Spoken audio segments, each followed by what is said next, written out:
I have you loud and clear. Hello. Welcome. Science. And that is to say, physics, medicine, nature, or space, time, the brain, life, the universe. Hello! This week we're blasting through a brief history of space exploration and finding out how our quest towards the stars has inspired people back here on Earth. Plus, in the news, an app for anemia, the shocking genetic experiment that's rocked the world, and the latest on gravitational waves and a new era of astronomy. I'm Katie Haylor. And I'm Izzy Clark, and this is The Naked Scientists. The Naked Scientists podcast is powered by ukfast.co.uk.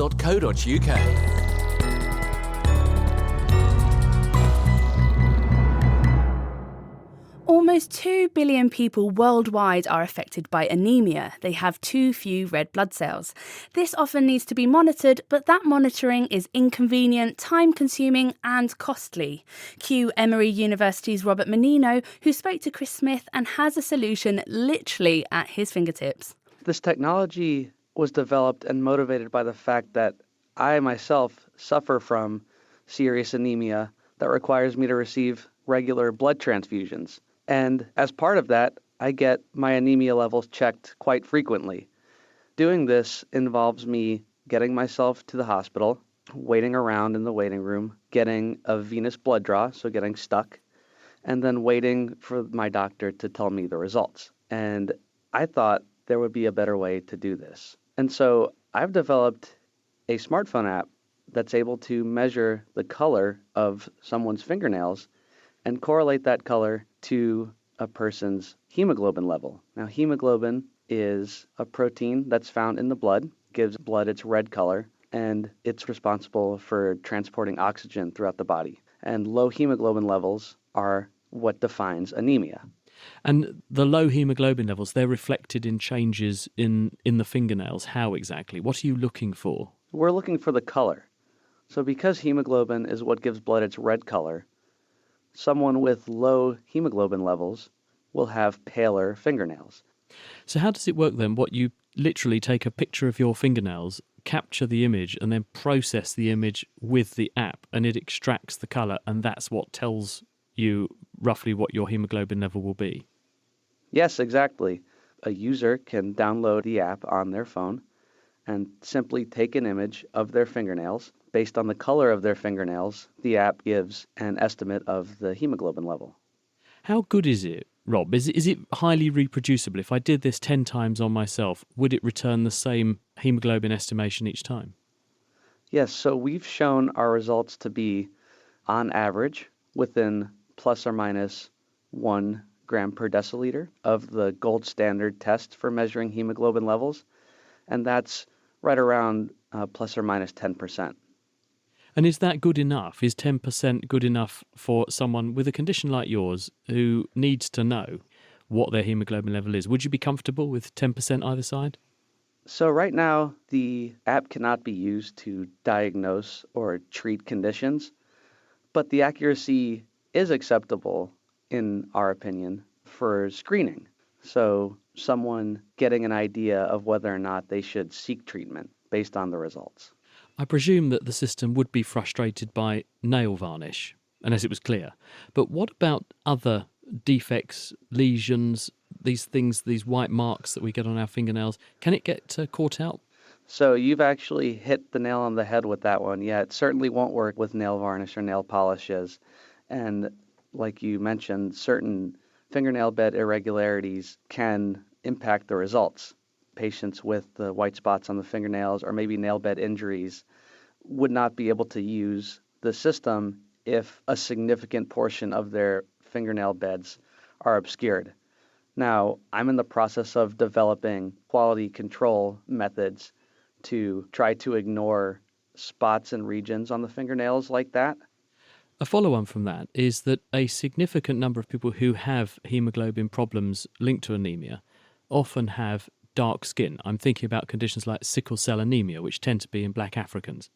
Do people with black skin have a problem with your app, or is it colour blind, as it were? So that's actually the great thing about using the fingernails. Under normal circumstances in the fingernail beds, there are no skin cells that produce pigment.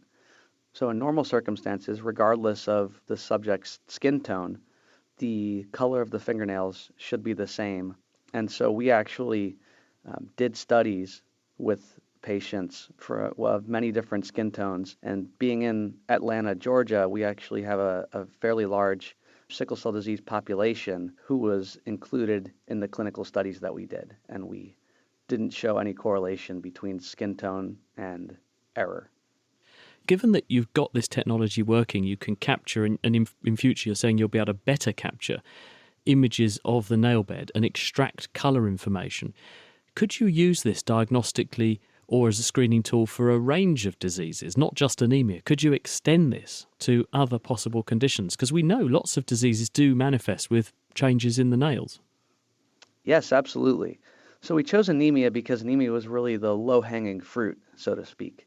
But really, this technology could be applied to any condition that manifests in a physical change or discoloration of the fingernails.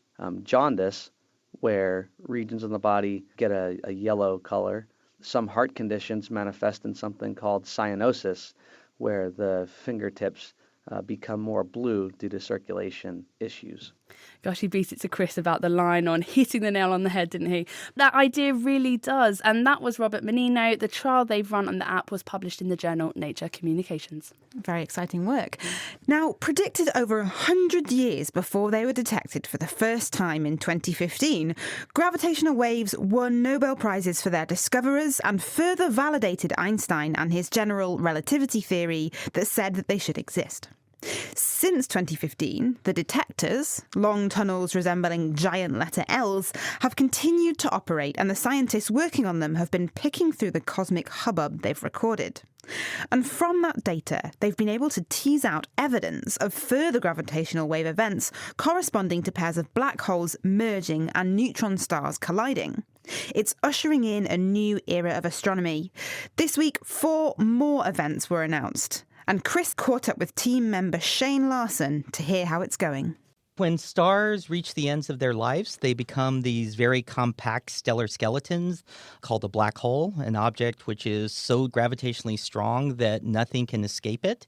These stellar skeletons, they lie around in the cosmic graveyard together, and sometimes they find each other, they orbit around each other and merge to form a bigger black hole, and we can detect those with these gravitational wave detectors, LIGO and Virgo. Now, you made the first announcement of this happening back in 2015-2016, and since your first observation run, you've added another detector now, so you're actually detecting with 3 different observatories, aren't you? Yeah, so the network right now is the LIGO observatories, the 2 of them in the United States, one in Hanford, Washington, and one in Livingston, Louisiana, and then the European Gravitational Observatory called Virgo, which is outside Pisa in Italy. And how do these detectors do what they do?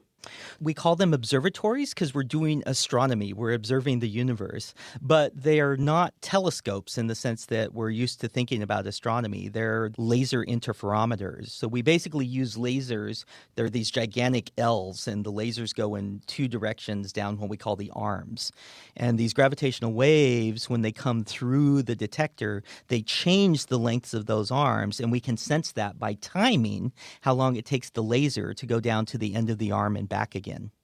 Given that these changes are going to be really subtle, excruciatingly tiny changes in the lengths of those arms, which are kilometres long, aren't they, on these observatories, how do you actually detect a difference that minute? Gravitational waves, they warp the shape of the detector in a very definitive way. They tend to take one of the arms and make it longer at the same time that they take the other arm and make it shorter. And so we look for that consistent pattern between the 2 arms to be confident that we're seeing something from this cosmic event. How do you actually know that that corresponds to a couple of black holes that were twirling around each other now coalescing to make a big black hole? Everything that generates gravitational waves makes a very specific pattern of waves depending on the mass, as well as how that mass is moving relative to other things around it. Black holes look different than, say, neutron stars, because black holes behave differently when they get close to each other than neutron stars do. So we look at the shape of the waves, and the shape of the waves encodes in it what made the waves. And so this is very analogous to the way we do astronomy traditionally. When you look at a star through a telescope, the light encodes all the information about the star. When I look at the light from a star, I can tell how hot it is based on the color of the light. I can tell how fast the star is rotating based on whether or not the color of the light is shifted towards the red or shifted towards the blue, right? All of that information is encoded in the bit of information that we get. And our job as astronomers, whether we're astronomers who use light or astronomers who use gravitational waves, is to understand how to extract that information from the waves that we get. And how far away are the detections that you're describing in the new papers? The new detections are some of the most distant gravitational wave sources that we've detected so far. They're kind of 3-4 billion light years away from Earth. It's quite a long way, isn't it? Now, it's a long ways. Now, some people, though, actually quite reputable people, have said that actually you've got your sums wrong. And there have been a number of headlines saying that actually what you're seeing isn't gravitational waves, it's actually noise in your apparatus or some other explanation for the signals you're seeing. Have they got a point? The core root of all science is intense scrutiny by our colleagues and our understanding of our data in response to that scrutiny. We are very confident that the detections that we've made are all detections for a variety of reasons. We have multiple detectors that all see the same thing. And now, with the release of this new catalog, we have 10 different binary black hole events that all agree with the behavior for black hole gravitational wave emission. So we're confident that these events are definite astrophysical events. There's an additional measurement that we made last summer where we detected the gravitational waves from a binary neutron star merger. So a neutron star is a slightly different kind of stellar skeleton. It's not quite as dense as a black hole, but it still results from a star dying. And what's important about that detection is we detected it both in gravitational waves and with telescopes. So we have extraordinary confidence in that detection because we've confirmed it using very traditional astronomy methods as well. That was Shane Larson from Northwestern University speaking to Chris, and the manuscripts for those discoveries were just released on the online repository archive. Still to come on The Naked Scientist, we examine the recent controversy around CRISPR babies, plus we're travelling through space and time with an astronomy journalist, 2 musicians and a former commander of the International Space Station. I'm very excited. But first, it's time for a myth conception, and this week Eva Higginbotham has been picking apart the science of skin colour. From very pale to very dark, modern-day humans have a whole range of skin colours. And that's just because having dark skin is better in hot countries to prevent skin cancer, and having light skin in cooler countries is better for making that essential vitamin D, right? Well, this is true, but it doesn't actually explain how we evolved the variety of skin colours that we see today. Even with lots of time in the sun, you're not too likely to get skin cancer until at least middle age. And because evolution is all about who survives long enough to pass on their genes to the next generation, whether or not you got skin cancer by the time you had grandchildren shouldn't really matter in an evolutionary sense. So, what's the real story? Before we were actually humans, we started off in Africa with pale pink skin covered by a generous serving of fur. And our expansive body hair did the hard work of protecting our skin from the sun's strong UV rays. As we started losing our fur, our skin gradually darkened, and this was to protect us from UV radiation. But it wasn't just to prevent skin cancer. The main reason we needed protection was to preserve our folate, a vitamin that is absolutely essential for a healthy life as a human, especially if you want to reproduce. For pregnant women, it is exceptionally important, as a lack of folate during pregnancy can lead to serious spinal defects. And, importantly, UV radiation is very good at breaking down folate. So if you were an early human living in Africa and you had pale skin, you weren't going to be making too many babies because your folate would be constantly depleted by the hot sun. But if you had darker skin, you were more protected from the sun's UV rays and so able to hold on to your folate better, increasing your fertility and making it more likely that you'd have a healthy baby. Our dark-skinned forebears had the evolutionary edge over the lighter-skinned as a result. And so by the time our ancestors had evolved to be Homo sapiens, the species we are today, everyone had dark skin. So, the reason we evolved dark skin in the first place wasn't really to do with preventing skin cancer. The much more important factor was that having darker skin protected people from depleting their folate. Now, once humans started dispersing around the globe to countries with weaker sunlight, they had to balance the need to protect their folate with their need for vitamin D, another essential vitamin for humans which needs the opposite of folate, lots of sunlight. And ultimately, the range of skin colours we see today all come from the competing needs to protect our folate and make our vitamin D, not to stop us getting skin cancer. Still, since we are living much longer nowadays, it's best not to skimp on the sun cream when getting out and about in the summer sun. That was Eva Higginbotham on this week's Mythconception. And if you've heard some suspicious sounding science, then get in touch. It's at Naked Scientist on Twitter or email chris@thenakedscientist.com. Now, the world of genetics has been rocked this month with the announcement from a scientist called Zhen Kui He at China's Southern University of Science and Technology in Shenzhen that he'd been using experimental DNA editing system called CRISPR on human embryos. The modified embryos were implanted and a pair of twins carrying the genetic changes have allegedly been born. If it's true, it's a monumental milestone, but has run against what the community considers safe and ethical. Now, the scientist involved has since vanished and his website has been taken down. So did this really happen and what's the fallout going to be? Georgia Mills caught up with Anna Middleton, Head of Society and Ethics Research at the Wellcome Genome Campus in Cambridge. This has not been published in a peer-reviewed journal, so we're not entirely clear if it's true or not, but I was at the Hong Kong summit where it was announced and it seems credible that it may have actually happened. And so, of course, then the next questions are, well, how could this possibly happen? Because the implantation of edited embryos is illegal in many countries across the world. And it just raises so many ethical questions. My mind is absolutely blown with questions for these researchers as to how they did this and how they got away with it. What kinds of things would you like to ask them then, I suppose? Where have they crossed the line? Well, I did actually get a chance to ask them. So I stood up and said, could you tell us about the consent process? Because the first point in any research like this is to understand if the research participants themselves actually understand what they're getting into. And it seems from the consent form, which has actually now disappeared from the internet, but we managed to have a look at it before it went, advertised the research project as a vaccination against HIV. So it wasn't being touted as a project about editing of embryos. So sort of in the small print, the embryos were mentioned. The only consent form that's actually available that we've seen is in English, and the participants, as far as I understand, were Chinese.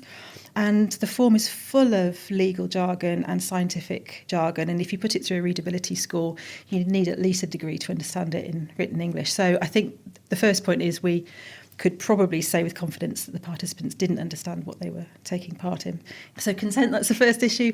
Research into editing of embryos around the world isn't illegal, but what the common kind of guidance is that we don't implant them to lead up to a pregnancy, and the embryos are destroyed at the 14-day kind of mark.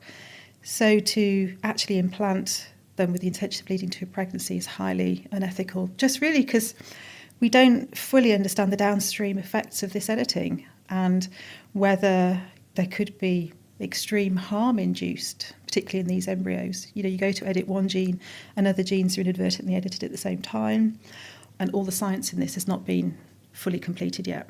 Right, and I suppose doing something like this so dramatic, you'd expect it to be for something life-saving in the embryo, but this was something different. Yeah, absolutely. So these embryos were completely normal to the point that they were edited. You know, it wasn't like he was trying to get rid of a really serious genetic disease that the embryos already had. They were completely normal. What was the reaction like in the room when this got announced? The reaction was palpable. There was a gasp, there was a silence, people were just shocked. It was really incredibly powerful. And the sort of elite of medicine, ethics and science were there in the room, and there was just a sense of absolute disbelief. How could he do this? Which research ethics committee approved this? Has he got ethics approval? How is this funded? Where was this done? And it turns out there's questions about all of those things now. Do you think this is going to be the tip of the iceberg? Is CRISPR a runaway train that we're just not going to be able to stop? That's the big fear. And if you look at the rogue stem cell clinics that are popping up around the world, where the earth is promised to terminally ill people, come and have a stem cell transplant, and lots of money is exchanged, and this is not leading to treatments or cures for people. It feels as if there could be the same industry around editing of embryos. But having said that, if we think about the process that you actually have to go through at the moment, it's an IVF process, and that's not a straightforward process with a very high success rate. So I don't know if there's going to be a mass market for this at the moment. Any idea what's going to happen to the scientist? No, and from what I understand, he's gone into hiding and the family's gone into hiding. We also understand there's another family on the way with a pregnancy on the way, so there's a second family. But of course, they've all signed non-disclosure agreements, so we'll probably never see them. And who knows what will happen to this scientist? I understand he has a large amount of cash backing him. So I don't know, maybe he'll just disappear into the commercial world and keep delivering his services. Who knows? It depends on what the Chinese government decide to do. So this is a really liminal moment then. So I guess 5-10 years from now, where do you think we'll be? I wonder whether this is going to really push forward two things. One is tightening up the regulation, and for those countries that don't have legal frameworks, maybe they'll put in place legal frameworks. But also I wonder whether the disease and patient community will push forward with their agenda on this. What was really exciting to see was the sickle cell community and the Duchenne muscular dystrophy community at the conference. And they were saying, look, we want somatic gene therapies. We want to understand how editing of embryos can help us. And it may well be, like with mitochondrial donation, they'll push for access to the services that they want. And certainly in the UK, that would require a change in the law. But that may be something that we start to work towards. I don't know. But I think it will, really catalyse conversations about this, which is a really good thing.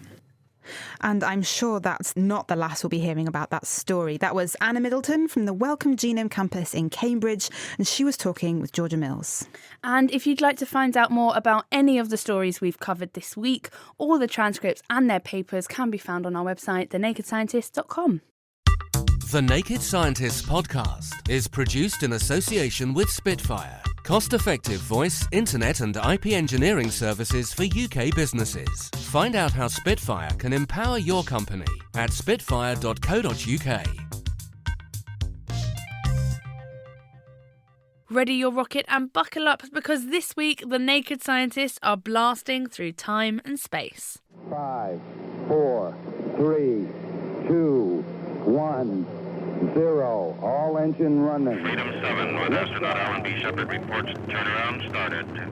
We choose to go to the moon in this decade and do the other thing, not because they are easy, but because they are hard.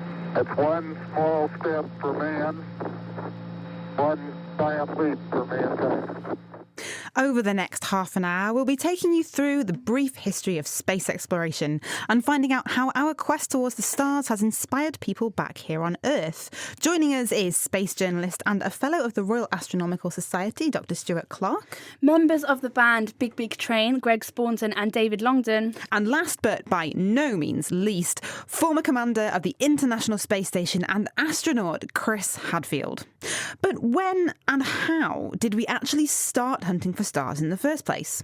Let's travel back in time with Adam Murphy. For as long as humanity has been able to look at the stars, we've dreamed of reaching out to them.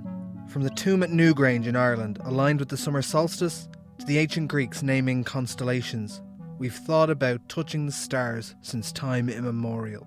That's called the plurality of worlds, or cosmic pluralism. And so this is people thinking philosophically on, is Earth the only world? If there are other worlds, are there other people on them? That is Rebecca Charbonneau from the Department of History and Philosophy of Science at Cambridge University, who specialises in the history of aerospace. Now, we've moved on quite a bit from the ancient Greeks and their plurality of worlds. So when did those ideas turn into thoughts of really exploring skyward? Right, so that's where we're going to come to Galileo. So if you want to think of astronomy as using instruments that allow us to physically explore the cosmos, either with our eyes or with the machines that we build, I think Galileo is one of the earliest case studies of that. So the history of the telescope is also kind of complex. Typically, credit goes to a Dutch eyeglass maker named Hans Lippershey, and he made what is essentially the refracting telescope. And then the following year, Galileo had heard about this technology, made some improvements on it, and then used that to discover the moons of Jupiter, things along that line. And so that's where you start having exploration of these other worlds in that optically tangible sense. Now, looking up is all well and good, but humanity has never been content to just look at mountains when we could be climbing them. How did we start moving into space ourselves? Yeah, so that is much, much closer to the present era. We haven't been doing that for very long. If I wanted to start slightly earlier back, I would take us to the late 19th and early 20th century. That's when you have what are known as the fathers of rocketry. So in order to get people up there, you first need to have means of getting up there. And so there are 3 so-called fathers of rocketry. In Russia and then the Soviet Union, there was Konstantin Tsiolkovsky, who wrote some of the first scientific papers on demonstrating that you could use rocketry in order to have space flight. And then around the same time in the United States, there was Robert Goddard, who created the first liquid propulsion rockets. In Germany, you have Hermann Oberth, and he wrote books on potential of rocketry for spaceflight. So kind of around this same time period, at the turn of the 20th century, you have these 3 different men in 3 different countries positing on the idea of using rocketry for spaceflight. And it may have taken a while, but eventually... This is Freedom 7. The fuel is go 1.2 G. We managed it. So in 1961, in April of 1961, you have Yuri Gagarin, who was a Soviet cosmonaut, and he was the first human being to both enter space and orbit the planet. He was preceded by Alan Shepard on the U.S. side of things. Less than a month later, Alan Shepard, however, was only able to be launched into space, but was not able to achieve orbital flight. This achievement began as something far more destructive, as V-1 and V-2 rockets, used by the Nazis in World War II, developed by a team of scientists led by Wernher von Braun. Other nations began to collect these rockets, seeing the potential of this new technology. But von Braun also saw something more aspirational, manned spaceflight. And he wasn't the only one. Take, for example, Sergei Korolyov in the Soviet Union. He was the chief designer of the Soviet space program. And he's the one who was able to convince Nikita Khrushchev to put Sputnik on the top of their R-7 rocket. And so it was these men individually influencing the government. What about possibly the most famous space agency, NASA? How did that come into being? NASA wasn't founded until 1958, and it was founded as a direct response to Sputnik. So Sputnik was launched in October of 1957.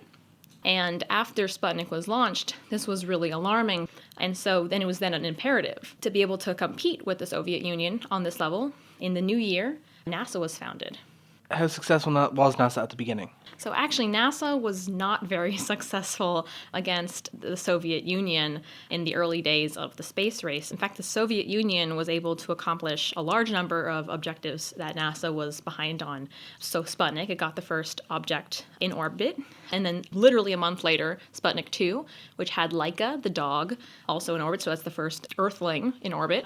They were also able to accomplish the first person in space, the first person in orbit, the first woman in space.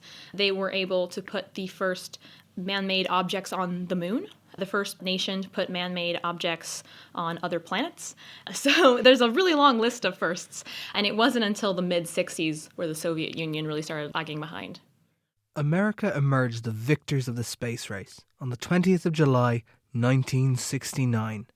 Houston, Tranquility Base here. The Eagle has landed.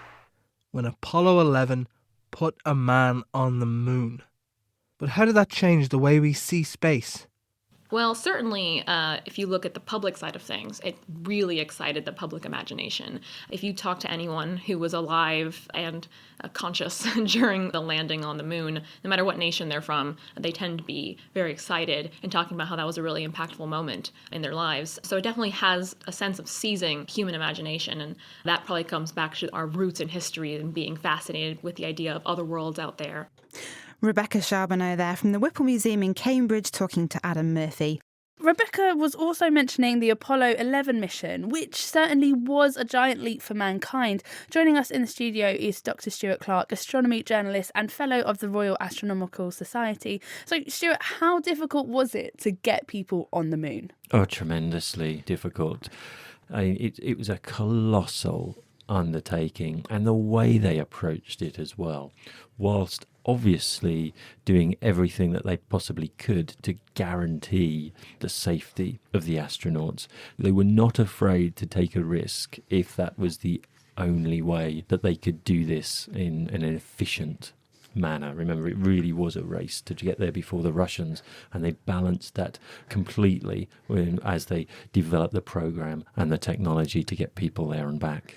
And amazing as it was that we were able to get people there and bring them back, we then sort of stopped sending people to the moon. I mean, it was thought that in the 60s we'd all be living on the moon in the future. Why did that come to an end? It really was tremendously expensive, the Apollo program. It was unsustainable, and with the virtual collapse really of the Russian moon landing program and America winning the space race, doing it enough times to show that it wasn't a fluke, that it was just something they could do, with all the political points being scored in that way, then it was time to divert that money somewhere else. But there were so many more unknowns further afield, and it was time for a mission to explore the outer edges of our solar system, which is this mission Voyager. So what were the aims of the Voyager mission? How did it all start? Yes, there were these two strands towards the NASA exploration program. One was the human missions, and I think generally people thought after the moon they'd go on to Mars and do all those kinds of things. And in order to do that, they started to build these robotic spacecraft that they could send ahead and be looking at these worlds. And so whilst the outer solar system was not yet on their horizon for human missions, and still isn't, you still wanted to see it. So scanning our solar system, though, how did Voyager actually do that? Voyager did that by visiting in turn each of the 4 outer gas giant planets, Jupiter, Saturn, Uranus and Neptune. And these are worlds that are utterly unlike Earth. They have no solid surface to speak of. They're just gigantic atmospheres. And so they're truly alien worlds. And so we wanted to see those to understand what these kinds of giant worlds could actually look like. How did it begin? Was it always just to set out and look at 2 planets or 4 planets or what? Yes. In the mid-1960s, a NASA engineer called Gary Flandreau, he realised that there was an alignment of the 4 outer planets in the solar system. And these planets, Jupiter, Saturn, Uranus and Neptune, they would allow a mission to visit each planet in turn. And this configuration of the planets would occur next in 170 years. So it was a case of now or never, and NASA went for it. They designed a mission concept called the Grand Tour, and then gradually through funding cuts and thinking that that was a bit too ambitious, it got whittled down into this Voyager mission, which was really only designed to go to Jupiter and Saturn. But the engineers, when they were making the spacecraft, they made sure that they designed it so that if the funding became available, it could go on and see Uranus and Neptune as well. So sort of a bit of a sneaky reserve just in case. But there were 2 probes within this. There's Voyager 1 and Voyager 2. So why was that exactly? So the 2 spacecraft were for different reasons, in fact. There was a large school of thought that one of the most interesting places you could look at in the solar system was Saturn's moon Titan, because Titan is the only moon that has an appreciable atmosphere. Some people thought it might even be exactly what Earth looked like billions of years ago before life began. So it seemed to a lot of people that it was critical that you had a close-up look at Titan. To do that, however, meant directing the space probe in a way that you would not then be able to go on and do the grand tour. So the two spacecraft, one would do the grand tour, one would look at Titan, but also they were insurance, they were backup, because these were the early days of space exploration. The spacecraft themselves, with the best will in the world, were a bit glitchy sometimes. So if you built and sent two, if one failed, you had another one that could do the prime mission. And so we mentioned that going to Titan and trying to do this grand tour. What were the major findings of this mission? I think the major findings of these missions was how varied the worlds in the outer solar system are. We saw these planets in close-up virtually for the first time, but Voyager really gave us extremely good photographs, extremely good data. It turned these fuzzy little points of light into whole worlds, and the most amazing discoveries such as the volcanoes on Io, the global ocean at Europa with all the ice flows, the possibility for life there. It's stunning, extraordinary stuff, and it made it all seem so real. Because I bet before that point, as you mentioned, looking at these planets, they would have been the technology, it would have been these really fuzzy, tiny things. You wouldn't have got so close to these planets, which are further afield. Absolutely. So you could do some spectral analysis on the light, so you could get a glimpse of their compositions. They were worlds of mystery, tantalizing mysteries that were suddenly there, fully formed worlds in front of you, and better than you could possibly have imagined. But what's even more incredible is that it is still going today. I mean, 41 years later, 3 months, where is it and how is that even possible? It's quite amazing, isn't it? I mean, Voyager 1 is now in interstellar space. So it's about 17 light hours away from us, something in that order. And we've never had a spacecraft that far from the sun before. So we're in a part of space now where the sun's magnetic influence is not the dominant thing. Here on Earth and through the solar system, we live in that magnetic influence. And out there, Voyager 1 is still recording data about the particles, the way the fields work out there, and sending it back to us. I mean, really venturing into the unknown. Well, Stuart, thank you very much, and we'll come back to you later in the programme. Thank you. Now, also with us are Greg Sporton and David Longdon from the band Big Big Train. You guys have certainly been inspired by Voyager, and you've got an album coming out about exploration, including a song about this particular mission. So, Greg, first of all, what was it about Voyager that made you turn this particular mission into music? I think it was the magic of the events in the 70s for me. I mean, David and I are both born in 65, which is the year that the mission was conceived. And we were 12 years old when the ships launched. What's been great about the missions is they've been so long-lasting. We've been able to kind of re-engage with them throughout our adult life. So even now, 40 years on, we're still re-engaging with these incredible craft that have achieved things that are beyond my imagination, really. So it's a huge story. It's probably mankind's longest story that we'll ever tell. And, we think it's worthy of a tune or two. Wow, okay. It's a long mission. We've heard it's still going. So it must be a long song. It is, yes, it is. We work in a field called progressive rock. And one of the great things about prog rock is that we're not limited to sort of 4-minute, 3-minute tunes. It's not sort of radio friendly stuff. This is a big subject, and the song is about 14-15 minutes long. Wow. And it allows us to kind of tell the poetry of the tale really over a sort of a period of music. I mean, that's what I was going to ask. We're able to exclusively play an extract at the end of the show, but what can we expect to hear through the song? I'm sort of historian by training, so we start going back in time a little bit just to look about exploration. And then we move forward through time and we go through various phases. And we end up with a little bit of artistic license with Voyager returning into the Earth's solar system. Stuart's shaking his head, his weary head there. In very, very theoretical terms, because the Voyager ships are on a sort of galactic orbit, I've kind of used that artistic license just to make a satisfactory ending to the song. David, you've made a few albums, so why exploration this time round? Well, it's a human thing, isn't it? The desire to seek and to reach out and to observe and to be inspired by the world around you is very much part of what it is to be human. Greg mentioned we're a progressive rock band, and part of the expectation, really, of being in a progressive rock band is that you will reach and you will strive, and it's extended song format. So exploration is something that sits really, really well within our remit. And it's also about mankind's insatiable curiosity and tenacity, reaching out into space. And Big Train, it's reaching for big things, big ideals, and Voyager is a grand-scale thing and fits very much into our ethos. Amazing. And very briefly, when can we expect the full album? It's going to be in May. Oh, you heard it here first. Well, thanks so much, David Longdon and Greg Sporton there from Big Train. And if you want to hear how that Voyager track sounds, well, you'll just have to wait till the end of the show. Now, we just want to take this opportunity to say a huge thank you to everyone that has supported the Naked Scientist donation drive. You've helped us raise over £6,500.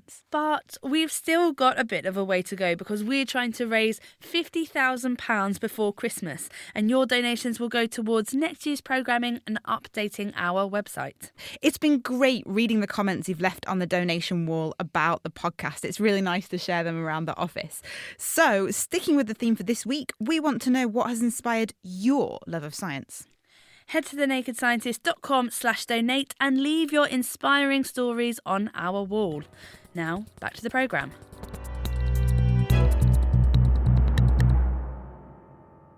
So far, we've talked about the beginning of space travel, the marvels of our solar system uncovered by Voyager, but then we reached a point where astronauts were, and still are, able to live in space for months at a time.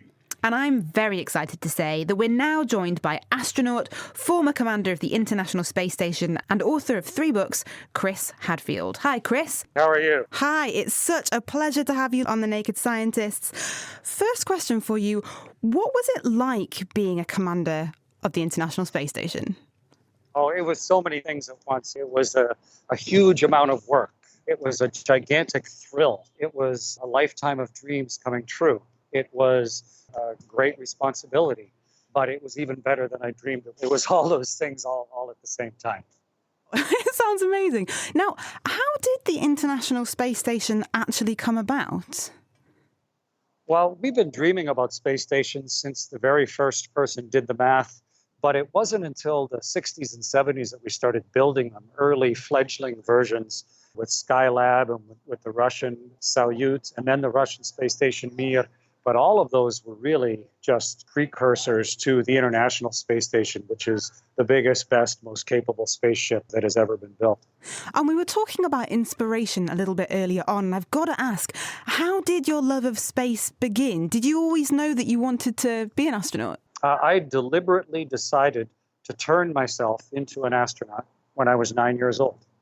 I watched the first 2 people walk on the moon on July 20th, 1969, and that day, I just said, okay, I didn't know that was something that was even possible, especially for a little Canadian kid.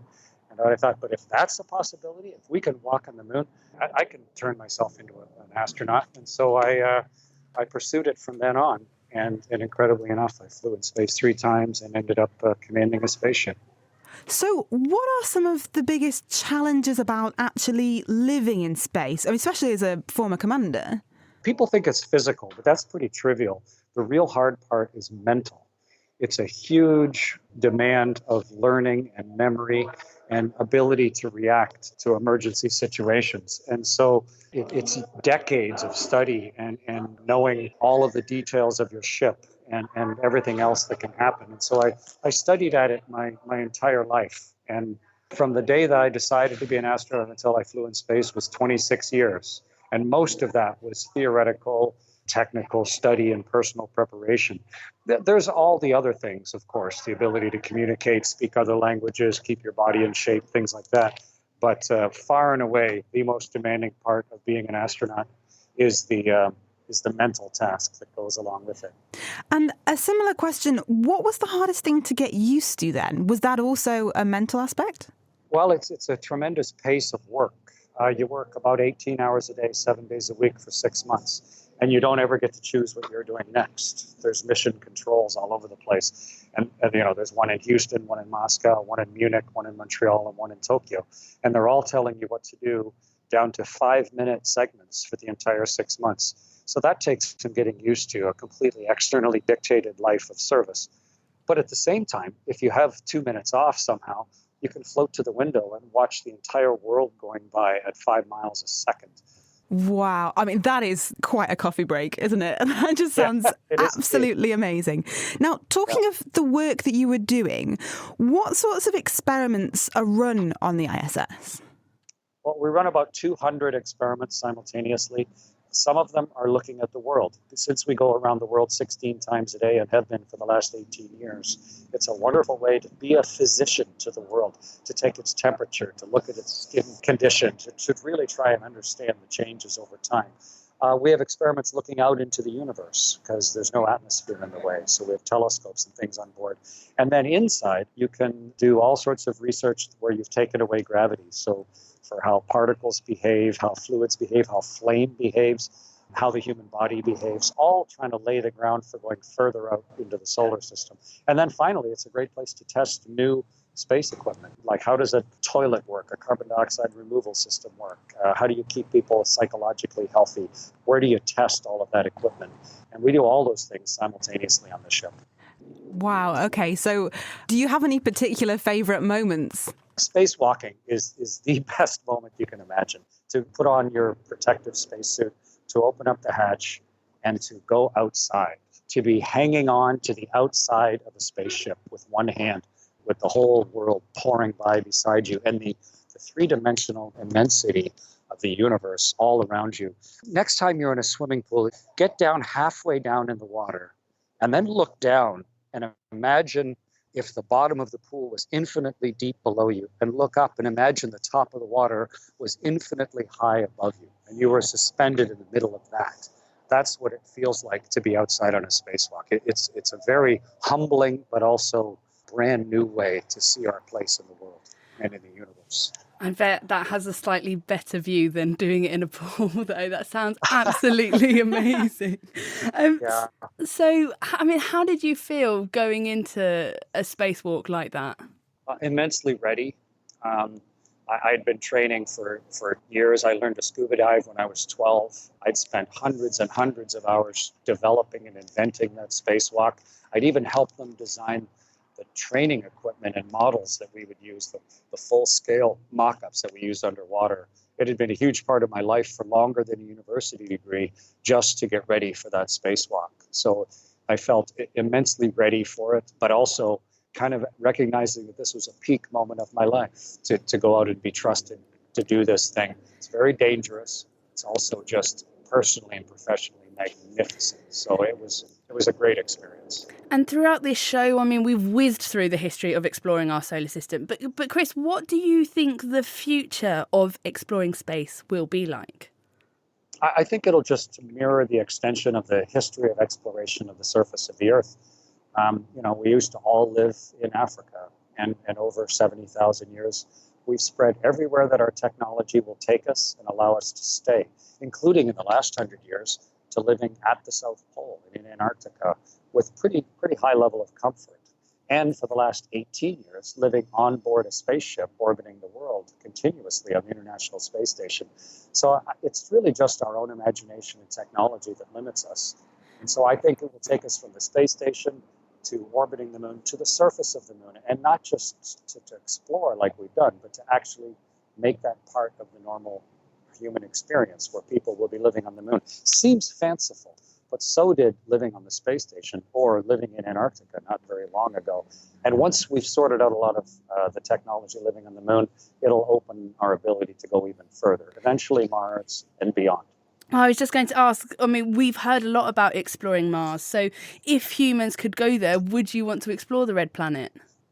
Oh, of course. And it's not a matter of if, it's just a matter of when. It's not like we can't imagine how. We just have to invent some things to make them trustworthy and safe enough that we would be willing to climb into them and travel that long way. And it's not unimaginable. It's just we have to invent a few things first before we're going to be willing to add that to the list of the places that we live. You have to make it safe enough to then make it simple enough to then make it cheap enough to make it worthwhile. And that's where we're headed. Well, Chris Hadfield, thank you very much. And also with us is Stuart Clark. Stuart, would you fancy a trip to Mars? Well, yeah, in principle, I fancy it. It's just the amount of time it would take. You know, I struggle to get to the supermarket with everything I'm doing at the moment. So, in principle, I would love to go to Mars. Also, a 6-month trip to a supermarket would be pretty gross. Actually, that is pretty bad. When you put it like that, Mars sounds like a doddle. Yeah.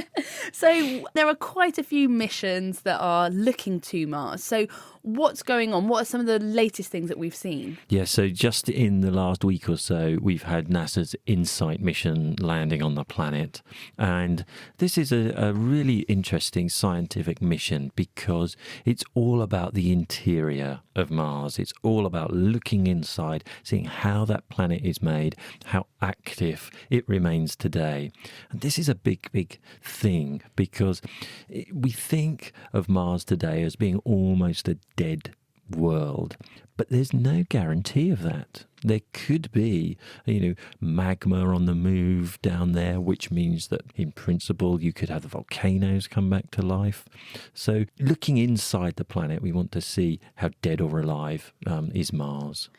Okay, so that's InSight, but then we've got this other big mission in 2020. So how are they different and who's doing that? Yeah, so the 2020 mission is the ExoMars rover, and that's the European Space Agency's next mission to Mars. And this is truly fascinating because it really will look for traces of life on Mars, and that could be present life or it could be extinct life and chemical fossils and fingerprints and things like that. Well, it's very exciting. Earlier, we spoke about Voyager, and that really changed our view of our solar system. I mean, would something like this have the same effects, or are there other missions that could create even bigger changes to how we see our nice system?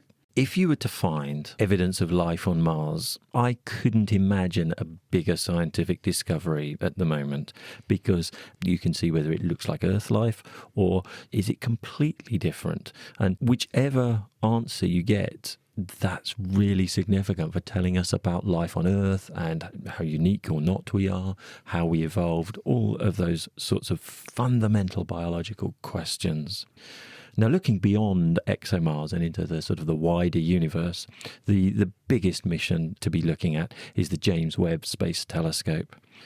And this is the successor, if you like, to the Hubble Space Telescope. And James Webb will look into space at infrared wavelengths, so wavelengths that are a bit longer than we can see with our eyes. And this will allow it to look into places that we've never properly been able to look before. And so, I mean, when we say that, how is that even possible? So because it has longer wavelengths of light that it's looking for, these can penetrate into dusty clouds and nebula close by, so we can see young stars and young planets that are forming.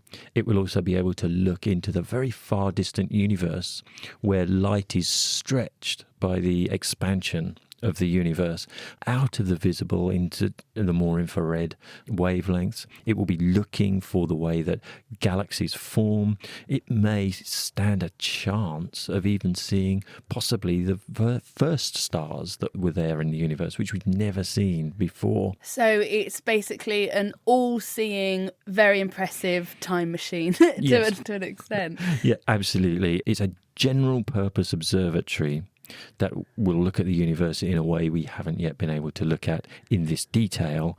And in the past, whenever we've done that, we have changed the way we think about the universe. Oh gosh, I really hope that happens. I can't wait to see what the James Webb Space Telescope will reveal. Thank you very much, Stuart. And as promised, we've got time for the exclusive play of Big Big Train's upcoming record. Greg, David, would either of you like to introduce it? Here we go. Here's Voyager.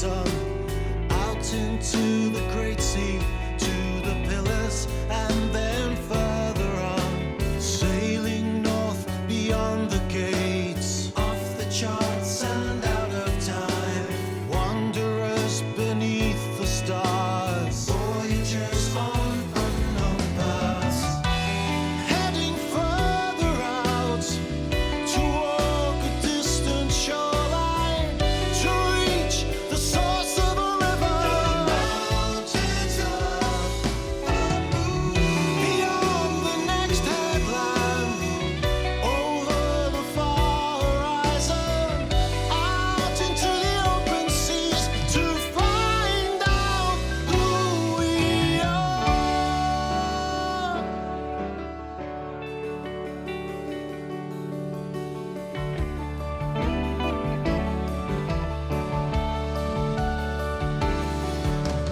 Measuring the shadows, guided by the stars and sounding waves.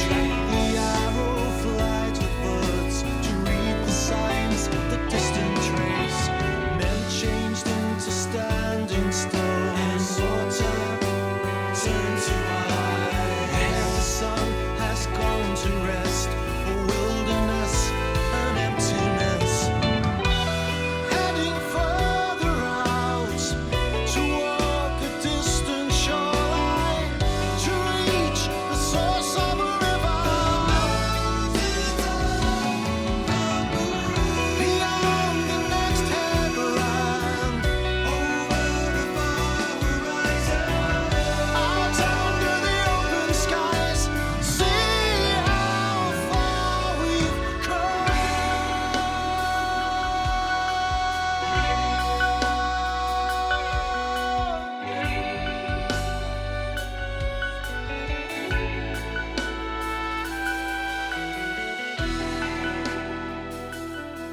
And there you have it. That's Big Big Train's Voyager there. Thank you to band members Greg and David for joining us, and thank you to our other guests this week, astronaut Commander Chris Hadfield, Rebecca Charbonneau, and journalist Stuart Clark. And thank you to Izzy for putting the show together. Do join us next week when we're rejuvenating ourselves just in time for Christmas with a look at the cutting-edge science of healing. The Naked Scientist comes to you from Cambridge University and is supported by the EPSRC and Rolls-Royce. I'm Katie Hayler, thank you for listening, and goodbye.